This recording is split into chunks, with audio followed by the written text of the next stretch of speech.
obrigada, senhor Gilberto, para falar, especialmente por falar com tanta simplicidade, tanta objetividade e clareza de assuntos que por determinado tempo foram não tratados diretamente pela corregedoria. Acho que por um longo período as corregedorias elas se melindravam de conversar sobre determinados assuntos, que hoje você os descortinou aqui para nós com uma simplicidade, com uma naturalidade ímpar.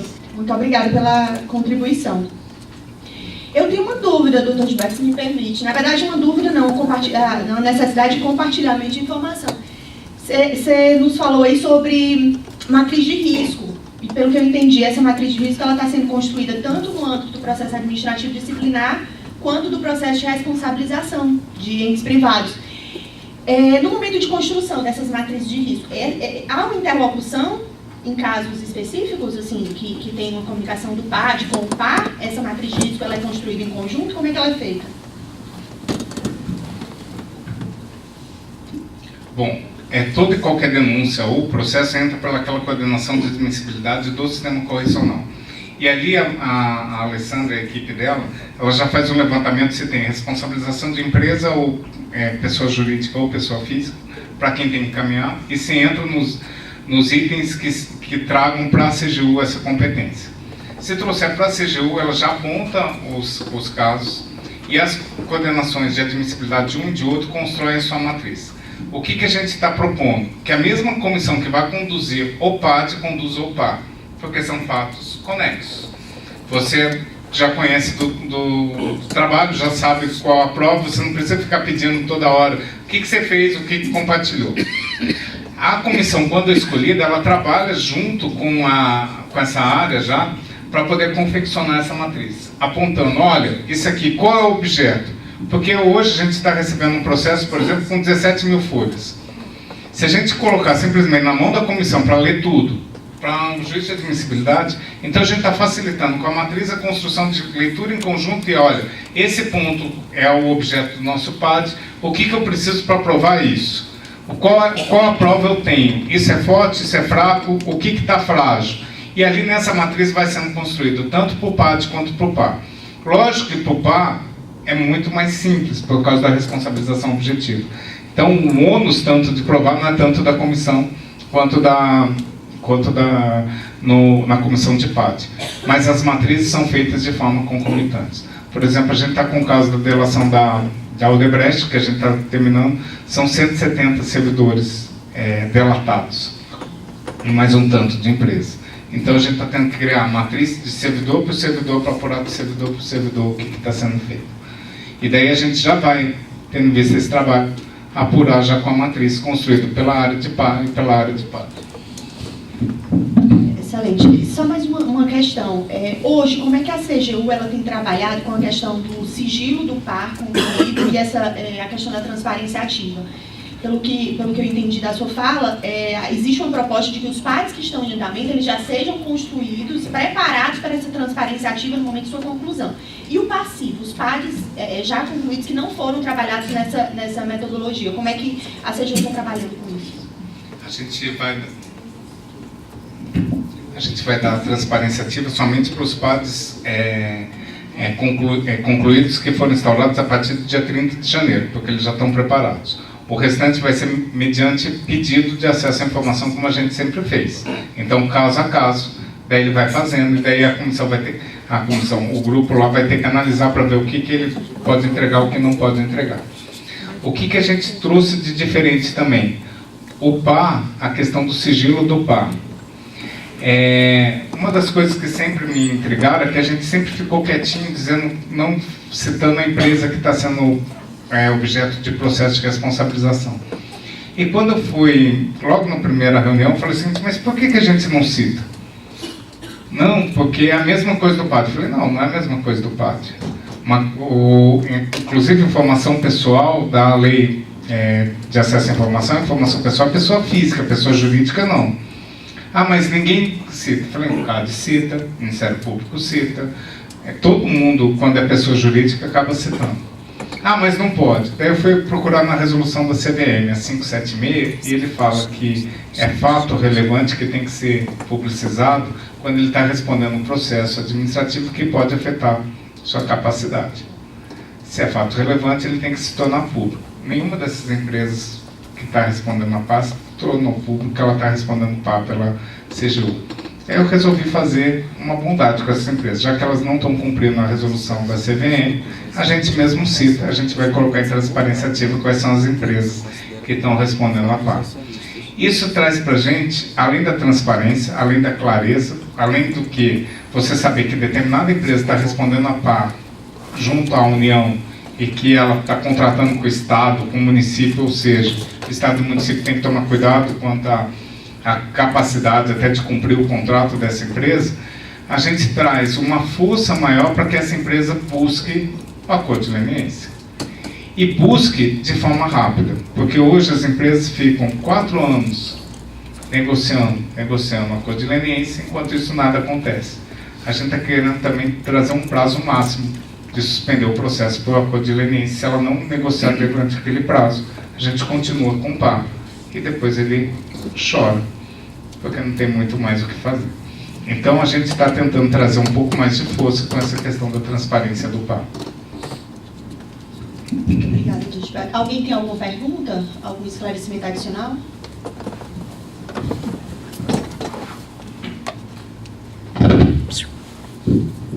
Doutora Jussara estava aguardando sua manifestação. Bom dia a todos. Queria parabenizar a doutora Bládia por essa iniciativa. A gente acredita que as corregedorias elas têm que estar mais próximas e têm que estar fazendo esclarecimentos como esse. E não poderia começar melhor que não fosse com o doutor Gilberto Valle, né?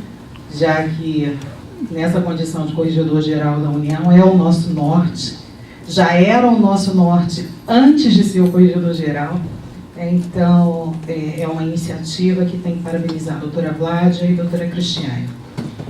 Eu posso falar pela minha equipe, né, que está aqui presente também, e por mim, que nós todos nos sentimos muito representados pela sua fala.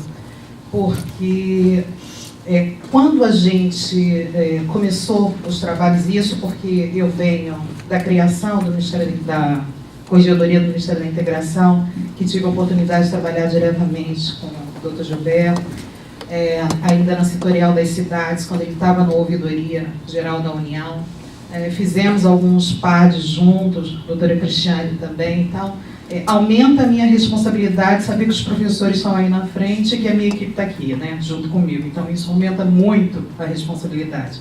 Então, quando a gente diz que se sente representado, a gente tem essa sensação de pertencimento, porque isso que está acontecendo agora, essa apresentação que você fez, é algo que nos últimos 15 anos, mais ou menos, a gente vem discutindo internamente, né? Mas sem esse poder de decisão que agora passa para a sua pessoa, né? De trazer essas novas diretorias, essas novas coordenações.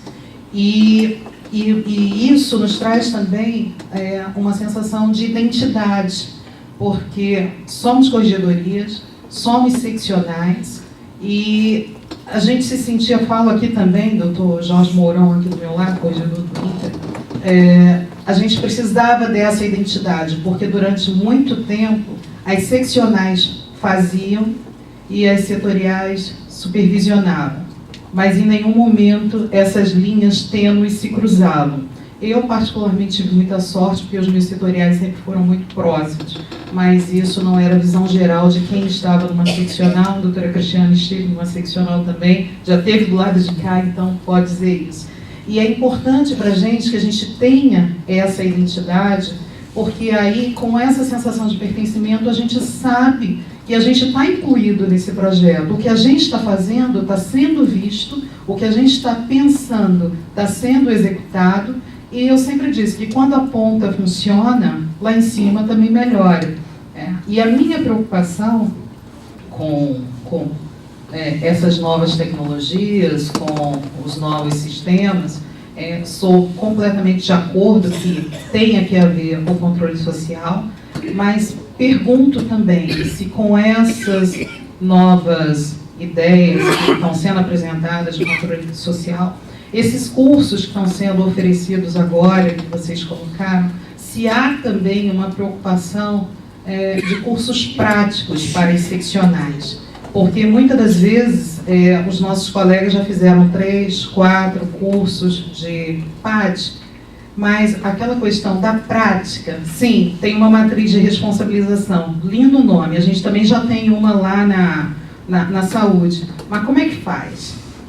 Quando você tem 1, 2, 3 comissões, ok, caso do Ministério da Saúde, a gente tem 90 comissões em andamento, pode ser que as 90 não estejam trabalhando da forma como deveriam.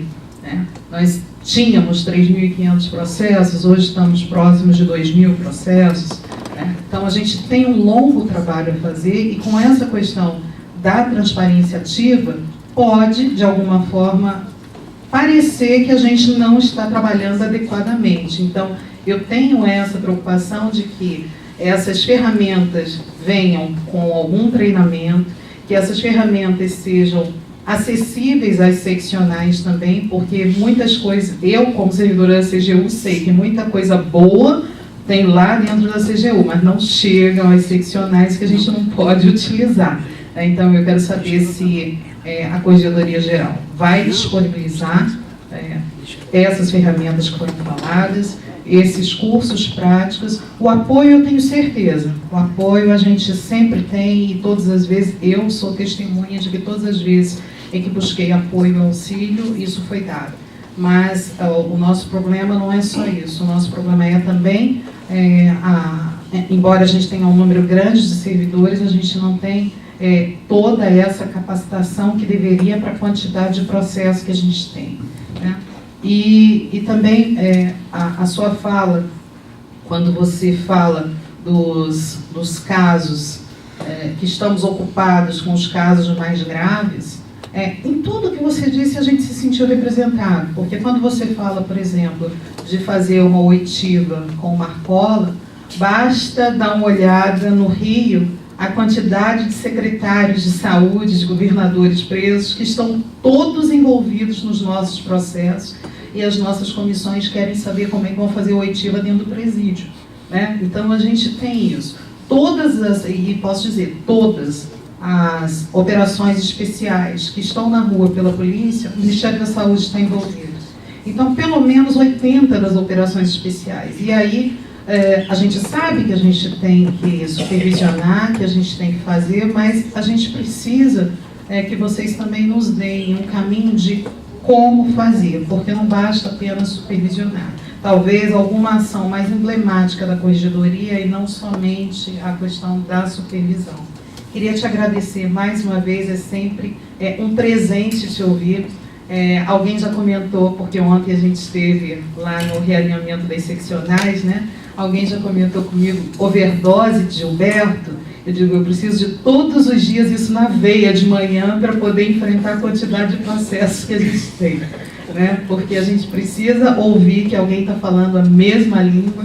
E ontem, quando cheguei na Corregedoria, falei com a minha equipe, falei, não admito que não vá, dá um jeito de chegar, vocês precisam ouvir o que eu ouvi. A tecnologia chegou, o futuro chegou, ainda não são os ETs, mas a gente ouviu muita coisa que vem se falando há 20 anos atrás. Então, todo mundo precisa ir. Muito obrigada por essa manhã, muito obrigada pelos esclarecimentos. Eu estou muito feliz de estar aqui e de ouvir essas novidades que você está trazendo. Por isso eu trouxe a equipe, porque a equipe tem que saber que o que a gente está falando não é um sonho, é um sonho que está se tornando realidade. Muito obrigada. Eu que tenho que agradecer você aguentar 2 dias seguidos. Espero que amanhã não vá na PGDF. A sorte que sexta eu estou viajando. O que acontece? As ferramentas, na verdade, são para todos. Inclusive, a gente, de alguma forma, quer tornar obrigatório e até para facilitar a supervisão de todos. Porque você vai ter padrões já pré-definidos. O teu padrão fica muito mais simples, ele fica já automatizado do controle, ele espelha no painel. Eu não preciso ficar analisando aquilo que o próprio sistema já não detectou. É igual a declaração de imposto de renda para cair na malha fina. O cara não vai analisar não sei, 30 milhões de declarações. O sistema passa, pega alguns critérios e alguns caem na malha fina. Então, ninguém está assim, inventando a roda. Na verdade, é para facilitar para todos. O que a gente está fazendo? Realmente, a gente está diminuindo a supervisão, a gente está trazendo essa supervisão para vocês de corregedoria, e o que eu até trouxe no primeiro momento é o seguinte: se vocês têm mandato, vocês são submetidos à Corregedoria Geral da União para poder falar se pode ou não assumir o mandato, não cabe a mim depois ficar falando, eu desconfio de você, eu quero saber tudo que você está fazendo. Isso não é sistema, isso nem como pai você faz isso com a sua filha. Minha filha hoje falou que vai almoçar com a amiguinha, eu falei, pode ir? Mas eu vou e quanto que eu posso gastar? Não, você pode almoçar e não precisa falar o quanto vai gastar. Eu aviso quando eu sair da escola? Não precisa. Você tem que ter um mínimo de confiança com ela para dar credibilidade. Da mesma forma com as corregedorias. Tenho certeza que, assim, se não 100%, 99,9% dos corregedores são muito bem intencionados. Não fazem mais porque não dão condições, porque não têm estrutura, porque não são reconhecidos. Mas é isso que é o trabalho da Corregedoria Geral da União. É possibilitar que vocês sejam reconhecidos e tenham estrutura. Quanto à questão de treinamento, foi o primeiro ponto que eu falei, olha, os cursos de PAD são importantes, só que não pode ser o mesmo curso que eu dava em 2004. Eu não posso falar processo disciplinar, diferença de processo disciplinar, rito sumário, rito ordinário, qual o prazo, o defensor dativo quando que é nomeado. Tem certas coisas que são básicas que você não precisa mais fazer, e por isso que a gente está colocando esse curso em EAD. Esse é o básico para que a pessoa conheça, ela fique 20 horas em EAD aprendendo o que é o curso. A gente precisa trabalhar com casos mais sensíveis, com produção de prova, técnica de interrogatório. Um caso que assusta é a questão de assédio. Cada vez tem mais denúncia de assédio e ninguém consegue punir por assédio. Toda comissão que eu nunca fiz um processo de assédio, mas toda comissão que vem conversar comigo, eu estou com um caso de assédio, o que eu faço? Chegava no fim, era arquivado o processo. E se é pior, se a pessoa era terceirizada, a pessoa acabava saindo e o servidor continuava trabalhando. É um caso que a Corregedoria tem que abraçar, porque como que a gente apura? A gente coloca um na frente do outro, perguntando quem fez o que fez. Como que a gente vai apurar isso? E a gente precisa se aproximar talvez da Delegacia da Mulher, da Justiça especializada, para saber como é que faz essa apuração. A gente é muito rústico, né? A gente chama o acusado para depor na frente do acusado, e daí a pessoa que foi vítima de assédio tem que confirmar tudo que o cara fez na frente dele. E daí fala, mas como é que eu faço? Não, eu chamo um advogado. Não, ele não tem advogado, falou que não vai sair da sala, então faz na frente. Ou seja, a chance de dar certo é nenhuma. A gente tem que tomar esses cuidados, até mesmo para esses casos menores.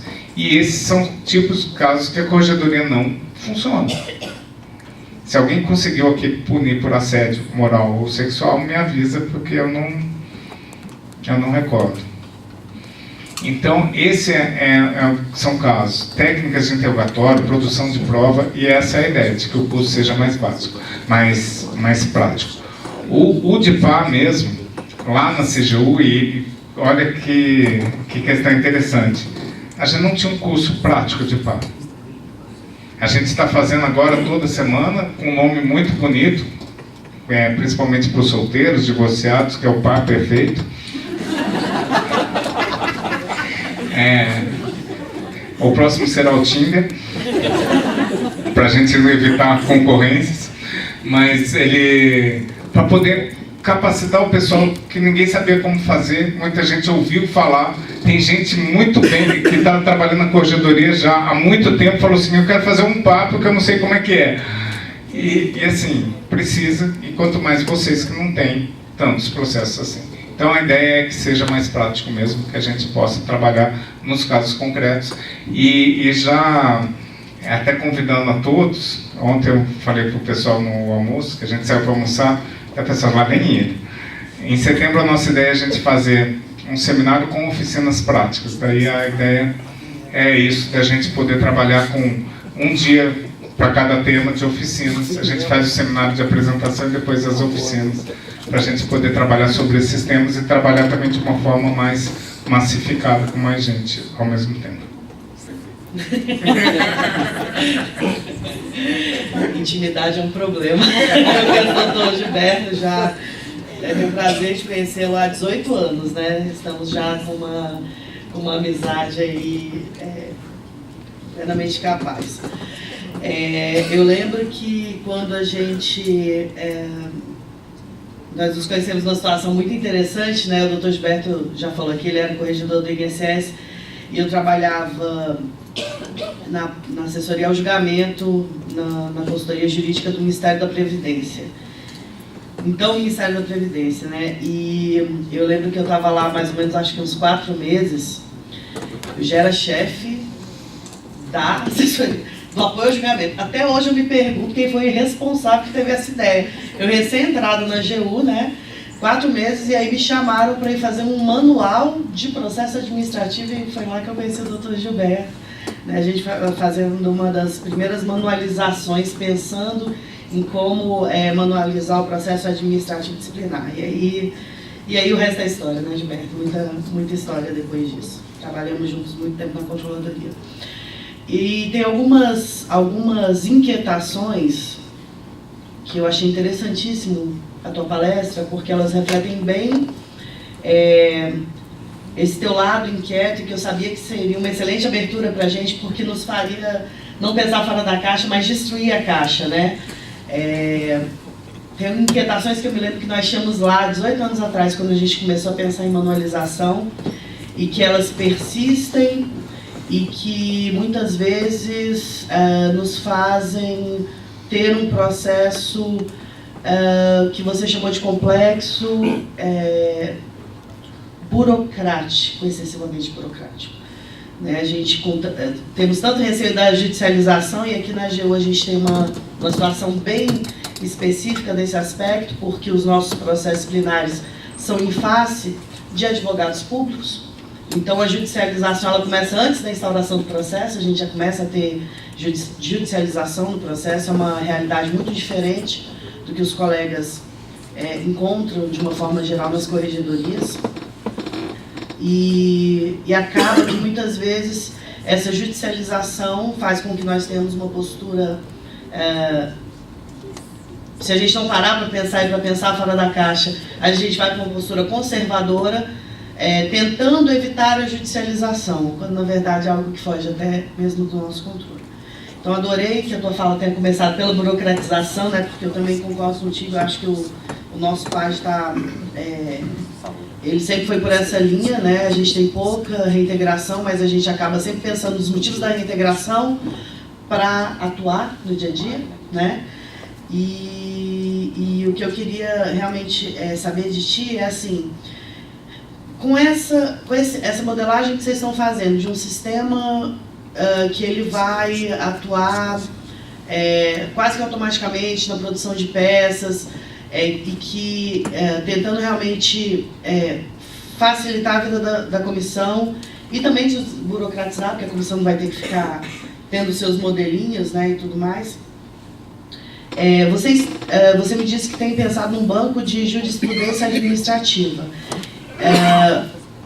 Como é que vocês pensam em refletir tanto essa jurisprudência administrativa até com a jurisprudência judicial dentro desse sistema de PAD? Você vai, por exemplo, na hora da inteligência, que eu fiquei me ajudando, né, na inteligência artificial, você puxando uma tese e ele aparecendo para você a argumentação, mas assim, qual será a velocidade dessa alimentação? Porque tem jurisprudência que a gente sabe, né, que ela atropela a gente assim, no dia a dia do processo administrativo disciplinar. É mais nesse sentido mesmo. Você tem várias formas de fazer essa questão de inteligência. E geralmente aquela que é mais usada, ela vai subindo pela tese, porque a gente não vai fazer um deparo. Toda vez que for isso, é isso. Ele faz a leitura e o próprio sistema vai fazendo a sugestão. Você coloca as peças e ele vai fazendo a sugestão. E quanto mais utilizado, ela vai subindo na recomendação. O que a gente fez na auditoria? Ele, ao invés de apresentar uma, ele apresenta 2 propostas. Ele escolher qual dos 2 caminhos a serem seguidos. E essa é a ideia. E dependendo de alguma coisa que está acontecendo muito grave, daí você pode no sistema vincular aquele caso àquela resposta. Mas como ideia inicial é para que seja um norte para a comissão saber, olha, isso está no manual, isso está no... Isso teve um caso administrativo, isso tem um parecer normativo da AGU. Isso já cita que já vai, quando ele coloca confirmar, já preenche a peça. Confirmar, já preenche a peça. Então ele fica mais fácil e mais dinâmico para poder... Porque senão, em tese, todo mês você teria que renovar o processo. Você, depois que alimenta, você simplesmente coloca no seu banco de dados a nova peça e ele vai fazendo a leitura automatizada. É uma construção. Provavelmente no começo não vai estar 100% bom, depois vai estar melhorzinho e assim vai melhorando. O que a gente está querendo fazer já de imediato também? Tanto o nosso manual quanto da Receita, da AGU e todo quanto é manual, é um problema também assim. A gente começou pequenininho e vai aumentando, vai citando, e vai, não tem esse caso, e vai juntando. Hoje os manuais são tão complexos que a pessoa fica até com preguiça de procurar e prefere perguntar para alguém. A gente está colocando uma ferramentazinha também de chatbot, que nem qualquer site que você tem. Tire sua dúvida. Daí você fala o seguinte, diferença de PAD, sumário e ordinário. E ele vai e busca no manual aonde está, para poder trazer para o servidor.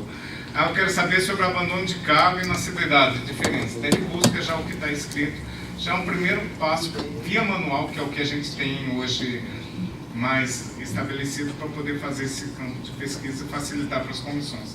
Hoje ele tem que copiar e colar. A ideia é que depois aquilo já seja automatizado. Doutor Gilberto, dentro desse sistema de inteligência, né, da questão da formatação, da facilitação de produção de textos, existe alguma coisa pensada pela CGU para o juízo de admissibilidade?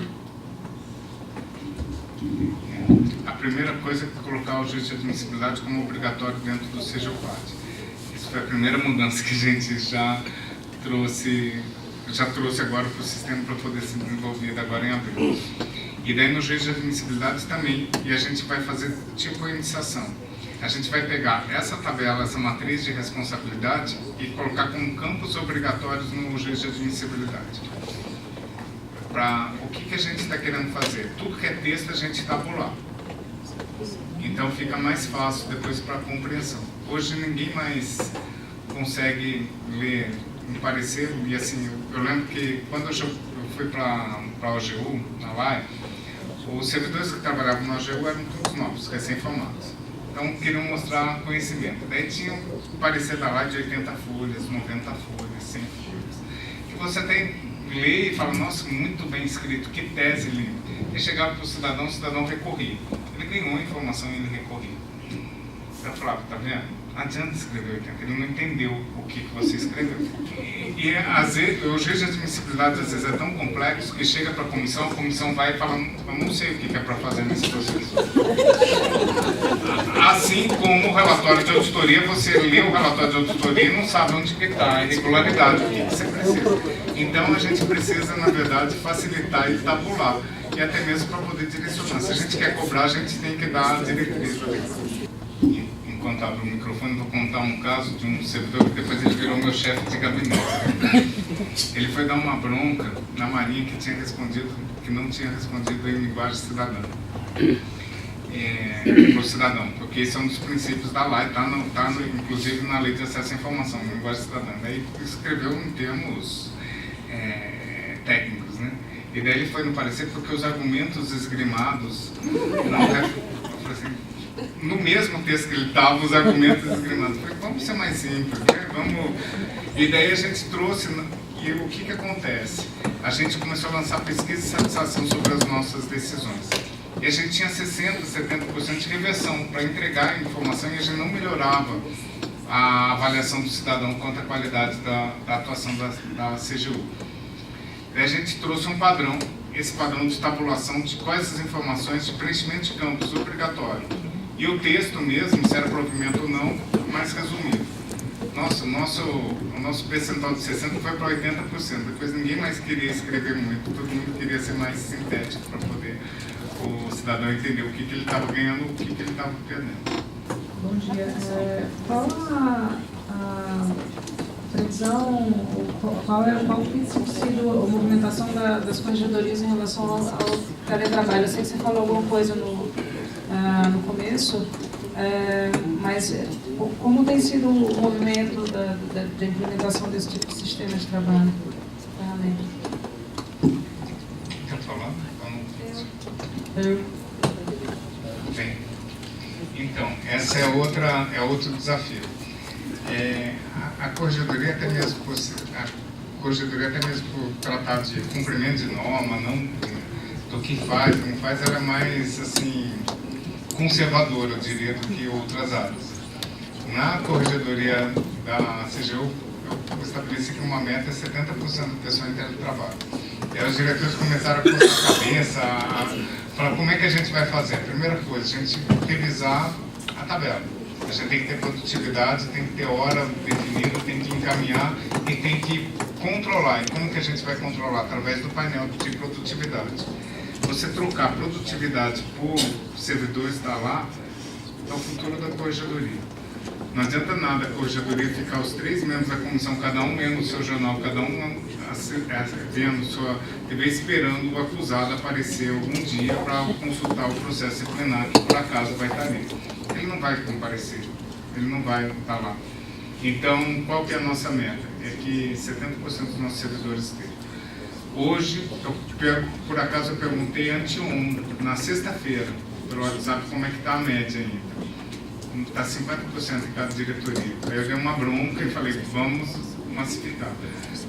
Juiz de admissibilidade, não tem por que fazer presencial, peças processuais, muita coisa você pode fazer via teletrabalho. Eu acho que hoje pode ser um incentivo a mais para o servidor trabalhar em corregedoria se ele tiver o trabalho em teletrabalho. É uma forma de, já que você não pode dar gratificação, já que você não tem como valorizar ele, fazer um processo disciplinar, já que é um trabalho árduo, pode ser uma forma de ele melhorar a sua performance e a sua satisfação no trabalho. Mas das outras corregedorias não estão também muito. Eu acho que a do MT, que era que estava mais envolvida, até porque comprou essas ferramentas, eu acho que ela era a mais evoluída disso. Da Fazenda, agora a economia tem alguma coisa, mas não é muita gente. Não sei como é que está a saúde. A gente vive com as atividades. Ou seja, não tem. Não tem aprovação do ministro, não tem. Tem uma celeuma com relação do que veio do Ministério do Planejamento e entendimento da nossa COJUR, mas o projeto já está pronto, inclusive com as atividades, inclusive para as comissões já delimitadas. A gente já tem todos. O importante para evitar é você ter uma tabela que reflita exatamente o tipo de atividade. Né? Eu acho que esse é o trabalho. Ninguém é presente que vai fazer uma ata em 8 horas. Não sei quanto que está lá, vou até olhar. Se quiser a gente manda. O senhor mencionou na exposição sobre as corregedorias ainda não saberem lidar com a questão do dano. Em processo administrativo disciplinar, se eu puno um agente por improbidade administrativa, por dilapidação de patrimônio, qual seria o ideal que a CGU pensa sobre a comissão dar um indicativo sobre recuperação de ativos, ou se eu tenho que instaurar um novo processo? Qual é a opinião da CGU? Hoje a gente não faz, né? O que acontece? Já estava tão difícil de responsabilizar o servidor que a gente nunca mensurou dano, nunca apontou dano. Depois começou uma fase de mandar para apuração, para reparação, porque no começo nem isso fazia. Agora manda para reparação e fica também um grande problema, um vácuo. Creio que até mesmo para a gente mostrar o benefício financeiro da corregedoria, no futuro a gente criar uma metodologia para levantar dano. Esse código de responsabilização com aplicação de multa, reparação de dano, acaba facilitando um pouco isso, mas por enquanto não tem, a gente está num trabalho de juntar com o pessoal que faz tomada de conta especial para ver o que a gente pode melhorar no nosso relatório, o que a gente pode trazer para poder mensurar dano. É engraçado que cada área tem um déficit, né? Se a área a auditoria geralmente não gosta de apontar quem é o responsável, quem poderia ser responsabilizado. Então ele fala a área que foi responsável. E daí veio para a corregedoria também, a gente não gosta de falar qual o dano contado, a gente só simplesmente fala, gerou um dano ao erário e não aponta o dano. Então, assim, a partir... E daí você vê, na corregedoria seria muito mais fácil a auditoria ter apontado quem foi o responsável pelo fato. Assim como na área de tomada de conta, se a gente apontasse qual o dano. Então acho que a gente tem que unir essas forças para verificar que o objetivo é o mesmo. Lutar pela probidade administrativa, reparação do dano, combater a corrupção, da gente fazer um trabalho mais conjunto. Bom dia, Gilberto, mais uma vez. Parabéns pela brilhante apresentação. Estive ontem lá na CGU, né? E gostei demais, inclusive as propostas. Fiquei muito animado com a ideia de um código, realmente. Eu acho que a gente precisa disso. Eu sempre, dentro da atividade correcional, sempre coloquei para os meus colegas justamente a necessidade de a gente desvincular essa questão do penal, do processo disciplinar, que eu enxergo que realmente o penal ele está ali para ser a última... Rácio, né? Exatamente. Obrigado. Então, a gente realmente precisa trabalhar bem, talvez o administrativo seja a primeira, né? E aí é nesse ponto, antes de dizer isso, eu queria também parabenizar a doutora Vládia, nossa nova corregedora, colega de trabalho de alguns anos, a Cris também, e por essa iniciativa de trazer aqui esse evento, né? E aí já indo direto para o assunto, e nessa linha já de que o administrativo tem que ser realmente um primeiro ponto, assim, né, a ser trabalhado. Dentro da área de verificação preliminar, você colocou aí, eu entendi que vai se trabalhar melhor isso, vai tornar obrigatório, de repente, essa fase. Tive uma experiência nisso, e aqui dentro da corregedoria da AGU, a gente acabou tentando inovar, ou tentar buscar outras alternativas para trabalhar essa fase preliminar. Então, a gente começou, por exemplo, trabalhar uma parte investigação preliminar patrimonial, por exemplo, uma coisa que tentando enxergar ali dentro daqueles processos que tinham, por exemplo, o valimento de cargo, a gente tentar enxergar se, por exemplo, aquele advogado não teria também tido acréscimo e não trazer isso para dentro do processo disciplinar que estaria investigando ali isso, trazer para uma fase preliminar, de dar aquela olhadinha, né, para ver se não teve alguma coisa. E aí eu coloco assim, não sei se isso foi pensado, mas se não foi, já fica uma semente, mais uma vez, colocada, porque, como ontem eu coloquei, eu sou um cara da prevenção, eu gosto de pensar o antes, eu não gosto de olhar o final do processo, acho que o final é só para a gente voltar para o antes, né? Então, eu queria colocar essa questão, e a pergunta objetiva é se está sendo pensado alguma coisa além da verificação preliminar, é o além, é não simplesmente fortalecer para a gente ter um PAD melhor, mas olhar mais para a atuação do servidor e buscar realmente já identificar ali, ou dar aquele recado que a gente está olhando. Então, não fica andando de carrão aqui na frente não, porque estamos olhando, né? Então é mais ou menos por aí. Bom, até como falei ontem, essa junção da prevenção e combate é falha ainda, né? A gente precisa realmente unificar. E hoje em dia é o seguinte, eu acho que o servidor honesto tem muito medo do PAD, o servidor desonesto não tem tanto medo do PAD. Então, assim, também corre-se o risco, a gente tem que dosar, porque muitas vezes quando a gente vai falar o seguinte, a gente está olhando, a gente pode responsabilizar, o servidor honesto paralisa e congela.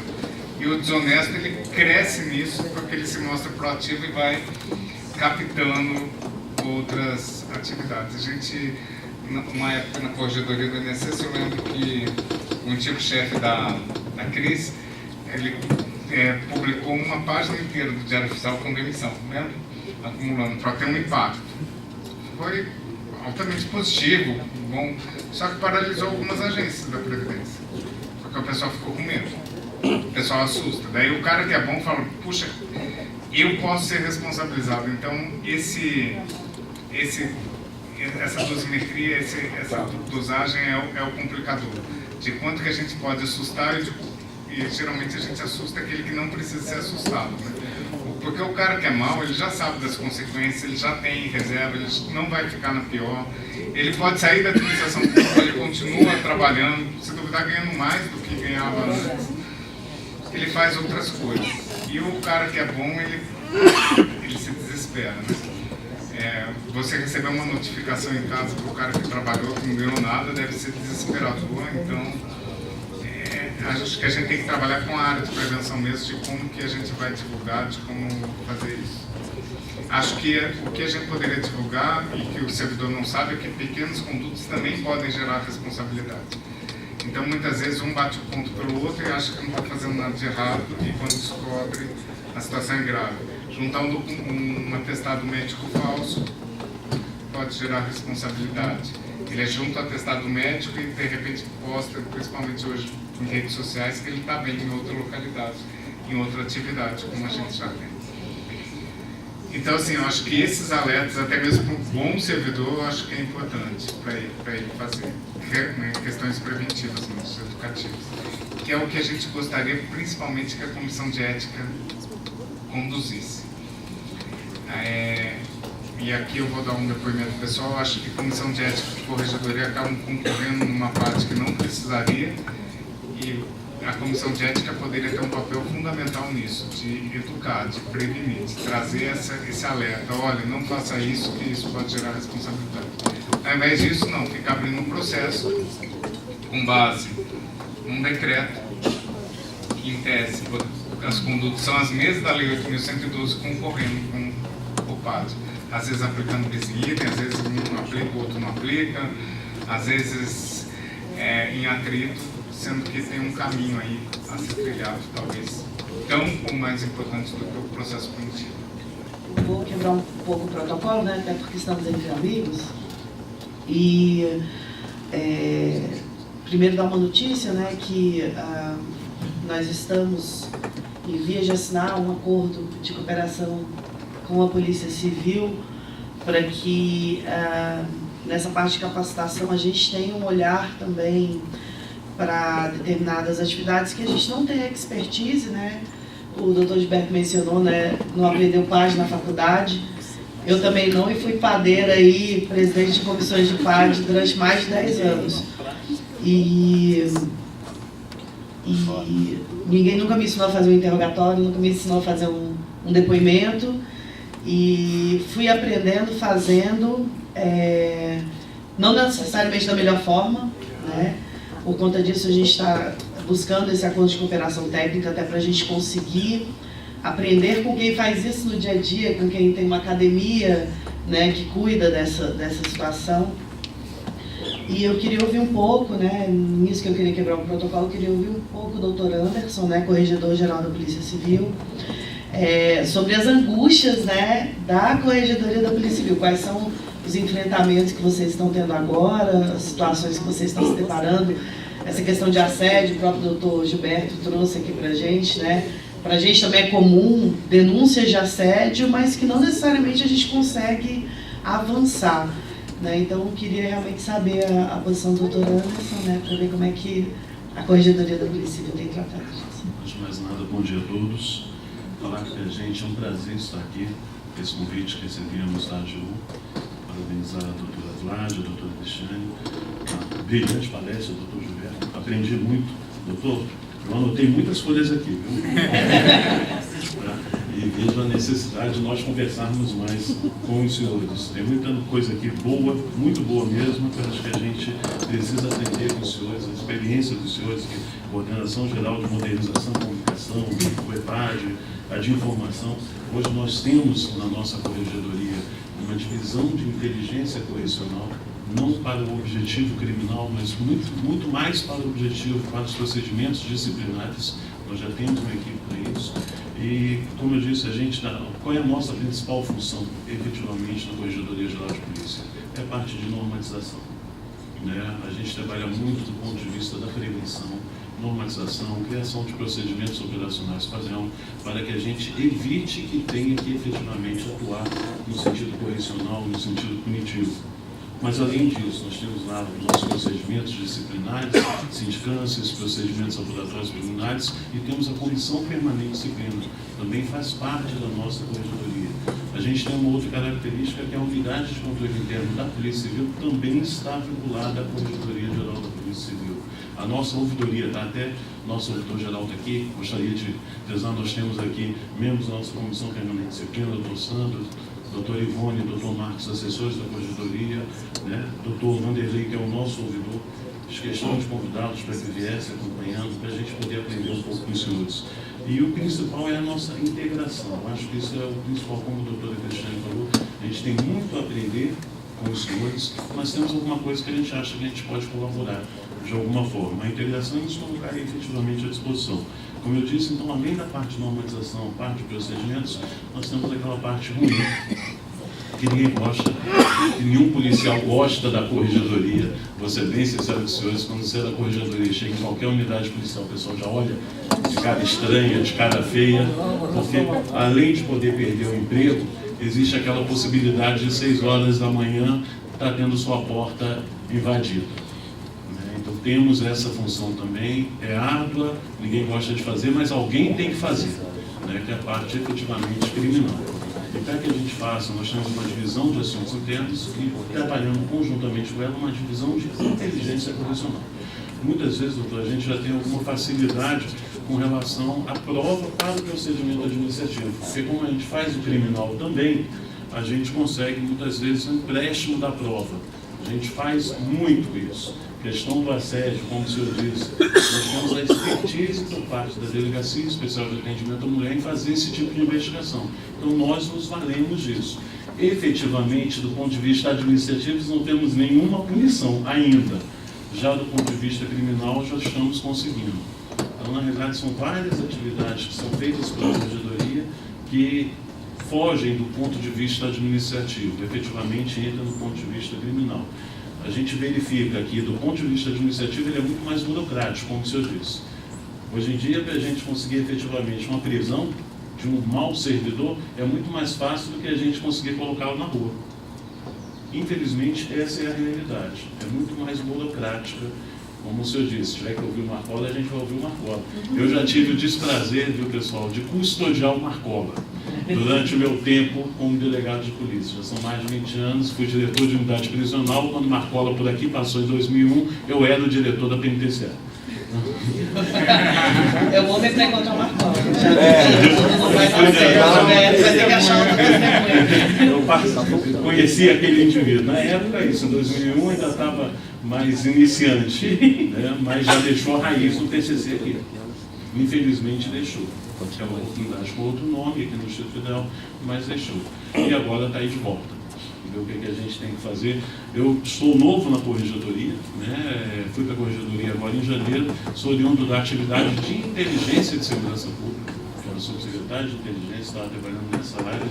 Passamos aí por vários colegas que estão aqui, passando por várias unidades policiais, né? Eles têm muito mais experiência em corregedoria até do que eu, mas acho que o desafio é bom, é novo, e eu vi aqui que tem muita coisa que a gente pode avançar, não tenham dúvidas disso, muita coisa que a gente pode aprender com os senhores. Então, efetivamente, nesse momento aqui, é agradecer a oportunidade, a nossa Escola Superior de Polícia Civil está à disposição da AGU, da CGU, que for necessário para que a gente possa efetivamente fazer esse intercâmbio, essa integração de conhecimentos. Muito obrigado. Então, nós tivemos, acredito eu, uma manhã aqui de intensa colaboração. Acredito que a palestra do Dr. Gilberto foi extremamente esclarecedora, em particular aqui para os membros da Advocacia Geral da União que atuam em corregedoria, porque diariamente, às vezes, a gente se põe e se questiona por algumas práticas que a CGU já está levando a efeito. Essa questão de discussão sobre sigilo de PAD, o sigilo, às vezes, muitas vezes mais excessivo. E aí, com a fala do Dr. Anderson Jorge, agora ficou mais latente ainda que a burocratização do PAD, esse sigilo excessivo do PAD, às vezes, se comparado com o processo criminal, até parece, nos soa estranho. O doutor Anderson acabou de compartilhar que, às vezes, é mais fácil prender um servidor do que puni-lo num PAD. E aí, ele, com bastante propriedade, pode nos dizer isso com bastante clareza, né, doutor Jorge? Então, nós nos deparamos aqui na Corregedoria da AGU diariamente com isso. Eu costumo dizer, eu estou aqui na Corregedoria da AGU desde 2010. E eu acho que desde 2010 a gente sempre volta a esse assunto, a questão da burocratização do PAD, a questão do sigilo excessivo, como dar transparência ativa, como prestar contas da corregedoria para a nossa sociedade. Eu acho que hoje as corregedorias como um todo, elas são muito exigidas sobre esse aspecto. e aqui particularmente na Advocacia Geral da União, nós somos muito cobrados quanto a essa prestação de contas. A gente tem muito que evoluir aqui dentro da nossa casa, e eu acho que essa palestra do Dr. Gilberto foi muito esclarecedora, para nos mostrar um passo a mais, um passo adiante, um caminho que a gente pode iniciar a perseguir, e assim, entre erros e acertos, evoluindo. A cada dia nós vamos evoluindo, amadurecendo enquanto corregedoria e fortalecendo a instituição que nós integramos. Por fim, queria agradecer a presença do Dr. Anderson Jorge. Muito obrigada pela colaboração. A Polícia Civil, a diretoria da Polícia Civil, que sempre nos recebeu com muita tranquilidade, sempre nos prestando apoio e colaboração. Nós temos, acredito que pela frente, uma atuação conjunta e integrada, tanto por parte da Corregedoria da AGU como da Corregedoria da Polícia Civil. Agradecer novamente a doutora Cristiane por encabeçar e por levar com tanta alegria esse projeto, que é um projeto novo de capacitação continuada das corregedorias. E por fim, e com muita intensidade, agradecer ao Dr. Gilberto, que a agenda dele é bastante concorrida, mas ele se disponibilizou a vir aqui, nos encontrar e conversar com a gente, com a corregedoria aqui da AGU, sobre esses avanços da controladoria. E aí compartilhar, até estava aqui no WhatsApp com uns colegas, porque não sei se foi informado para os senhores, nós estamos transmitindo ao vivo, nós temos várias pessoas nos assistindo, mais de 50 pessoas nos assistindo em outras unidades da federação, e um colega da corregedoria lá de São Paulo me mandou uma notícia aqui, uma mensagem dizendo que, assim, que nunca viu um evento tão assistido à distância, particularmente em São Paulo. E aí ele disse que é o The Voice Corregedoria. Então, sua simplicidade, sua clareza na explanação realmente cativa e nos faz repensar a nossa atuação e como evoluímos a cada dia. Mas agradecer aos senhores pela presença, sintam-se convidados para os eventos futuros. Como eu disse no início, esse plano de capacitação ele é voltado para servidores de corregedoria. Nós teremos eventos internos exclusivos para os membros aqui da corregedoria da AGU, mas também teremos vários eventos externos que serão abertos e a gente vai encaminhar oportunamente um convite para os senhores. Sintam-se em casa, colaborem, que essa interlocução entre órgãos de corregedoria é extremamente salutar para a nossa atribuição. Um bom dia a todos.